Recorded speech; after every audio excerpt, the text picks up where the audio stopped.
doimgidek barchangizga salom. Siz qo'rquv olami kanalidasiz. Demak, tayyor bo'lsangiz, biz boshladik.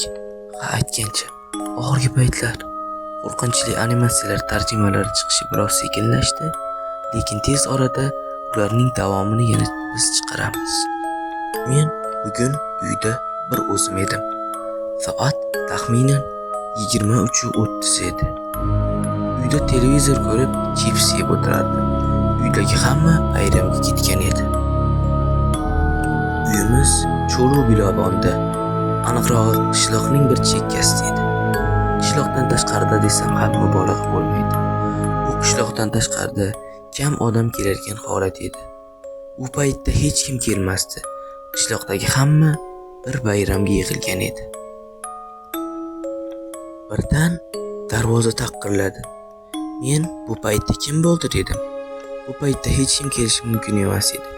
Uydagilar qaytdim deb o'yladim. Lekin ular ertalab kelish kerak edi. Uyda nimalardir qolgan bo'lsa kerak dedim.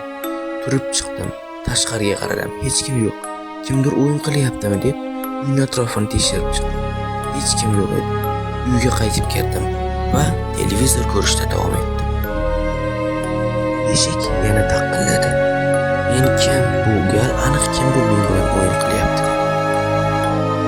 Men jahlim chiqdi. Juda g'azablandim. Odatda asabiy insonman. Turdim, fonarni oldim, tashqariga yugurib chiqdim, atrofni tekshirdim. Yaqin atrofni juda qattiq va sinchkovlik bilan tekshirdim. Hech kim yo'q edi. Uyga kirib ketishdan oldin, agar sen kim bo'lsang ham yana bir bor meni bezovta qilsang, men seni ta'ziringni berib qo'yaman dedim. Va eshikni qattiq yopib, uyga kirib ketdim. Juda asabiylashdim. Soat taxminan 24, ya'ni 00:00. O'zi juda asabiylashib turibman. Birdan televizor ham ishlamay qoldi. Men kechasi uxlamoqchi emas edi bugun. Tuni bilan futbol ko'rmoqchi edim. Bugun chempionat bor edi. Men asabiylasha boshladim.